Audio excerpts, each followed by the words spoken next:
Assalamualaikum warahmatullahi wabarakatuh.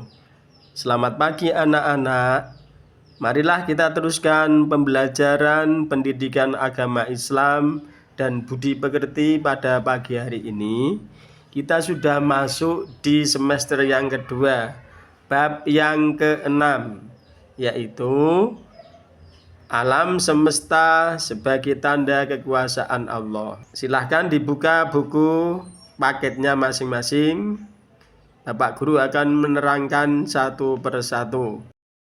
Alam semesta sebagai tanda kekuasaan Allah Subhanahu wa Ta'ala. Alam semesta memiliki cakupan yang sangat besar.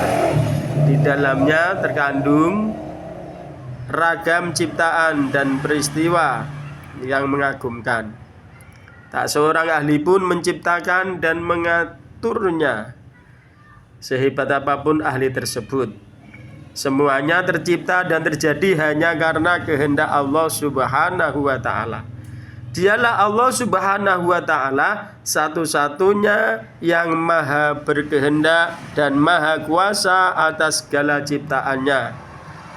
Alam semesta terjadi karena kehendak Allah Subhanahu wa Ta'ala. Dia maha kuasa dan maha berkehendak atas segala ciptaannya. Mari kita perhatikan surat Al-Anbiya surat ke-21 ayat 30 yang berbunyi, A'udzu billahi minasyaitonir rajim. Bismillahirrahmanirrahim. Awalam yaral ladzina kafaru annas samawati wal arda kanata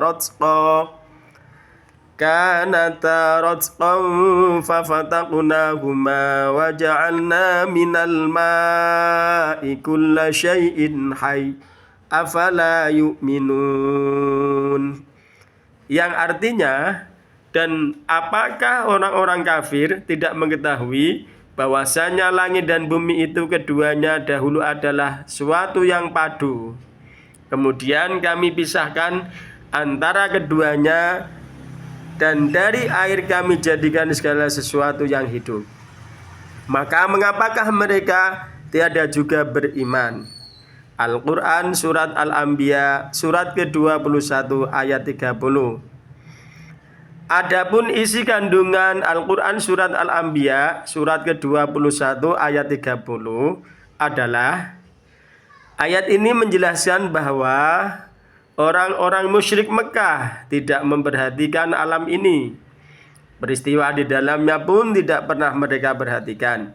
Padahal peristiwa di alam semesta ini memberikan bukti bahwa Allah Subhanahu wa Ta'ala itu ada. Begitu pula penciptaan, pengaturan, dan kekuasaannya.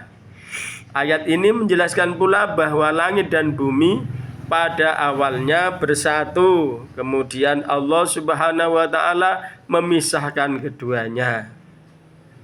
Teori sains menjelaskan bahwa peristiwa ini diungkap dalam teori Big Bang. Kemudian ayat ini juga menjelaskan bahwa air sangat berperan penting dalam kehidupan.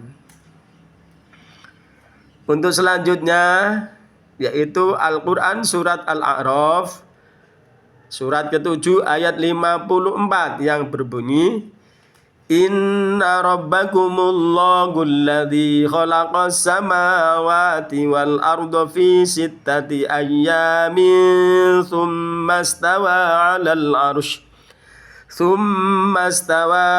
'arsyi yughshil laila an-nahara yatlubuhu hasithan wasyamsa wal qamara wan nujuma musakhkharatin bi amri ala lahul khalqu wal amr tabarakallahu rabbul alamin. Yang artinya, sungguh Tuhanmu adalah Allah yang menciptakan langit dan bumi dalam 6 masa. Lalu dia bersemayam di atas arsy. Dia menutupkan malam kepada siang yang mengikutinya dengan cepat. Dia ciptakan matahari, bulan, dan bintang-bintang tunduk kepada perintahnya. Ingatlah, segala penciptaan dan urusan menjadi haknya. Maha suci Allah, Tuhan seluruh alam. Isi kandungan Al-Quran surat Al-A'raf, surat ke-7 ayat 54 adalah, pada awal ayat dijelaskan bahwa Allah Subhanahu wa Ta'ala menciptakan langit dan bumi dalam 6 hari atau 6 masa. Dia adalah penguasa, pemilik, dan pengatur. Hanya Allah Subhanahu wa Ta'ala yang berhak disembah. Manusia hanya meminta pertolongan kepadanya. Yang disebut pada ayat ini adalah langit dan bumi. Namun maksudnya bukan hanya keduanya, melainkan semua yang ada pada semesta ini. Bumi adalah semua alam yang ada di bawah. Sementara langit adalah semua alam yang ada di atas. Seperti pada firman-Nya pula di Al-Quran surat Al-Furqan surat ke-25 ayat 59. Pernyataan 6 masa penciptaan langit dan bumi terdiri atas penciptaan keduanya setelah terbentuknya langit. 6 masa ini meliputi awal proses penciptaan alam. Selanjutnya anak-anak, ini ada pesan dari Nabi kita Nabi Muhammad Sallallahu Alaihi Wasallam tentang menguasai ilmu pengetahuan. Banyak pesan dan ajaran Nabi Muhammad Sallallahu Alaihi Wasallam yang berhubungan dengan dorongan mencintai dan menguasai ilmu. Bahkan beliau berpesan bahwa menuntut ilmu itu suatu keharusan, sebagaimana dalam hadis berikut ini. An Anas bin Malik radhiyallahu anhu anin Nabi sallallahu alaihi wasallam, talabul ilmi faridatun ala kulli muslimin. Yang artinya, dari Anas bin Malik radhiyallahu anhu, Nabi Muhammad sallallahu alaihi wasallam bersabda, menuntut ilmu itu kewajiban bagi setiap muslim. Hadis riwayat Ibnu Majah. Selanjutnya beliau juga menjelaskan tentang keutamaan dari menuntut ilmu dalam hadis berikut ini. An Abi Hurairah radhiyallahu anhu anin Nabi sallallahu alaihi wasallam qala, man salaka tariqan yaltamisu fihi ilman sahalallahu lahu tariqan ilal jannah. Rawahu Muslimun.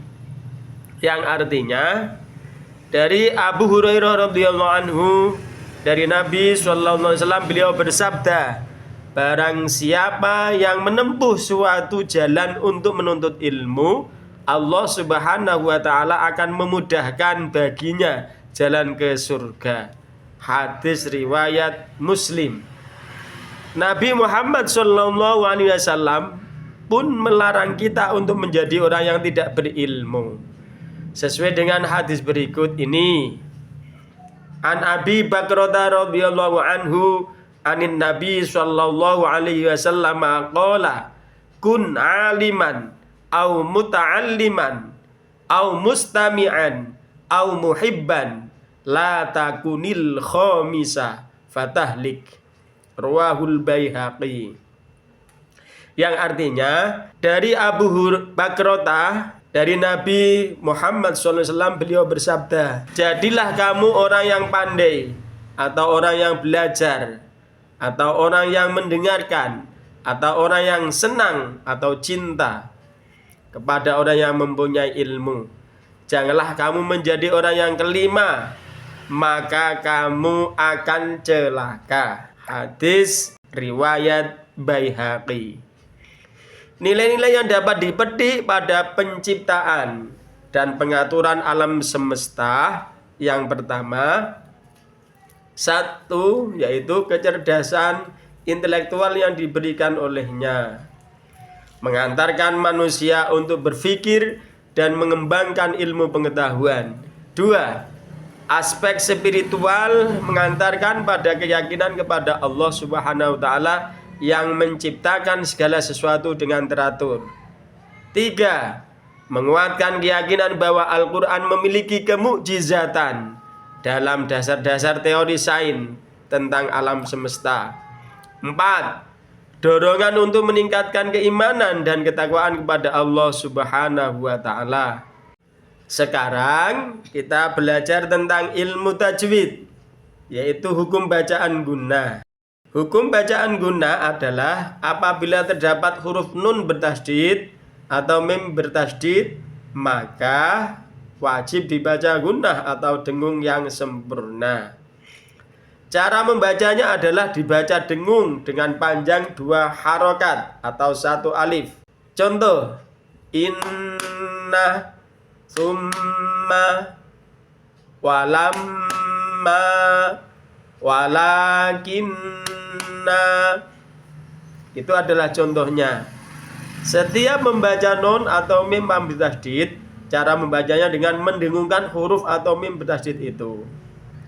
Sekian anak-anak pembelajaran pendidikan agama Islam dan budi pekerti pada pagi hari ini.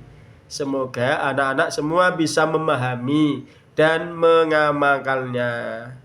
Terima kasih. Assalamualaikum warahmatullahi wabarakatuh.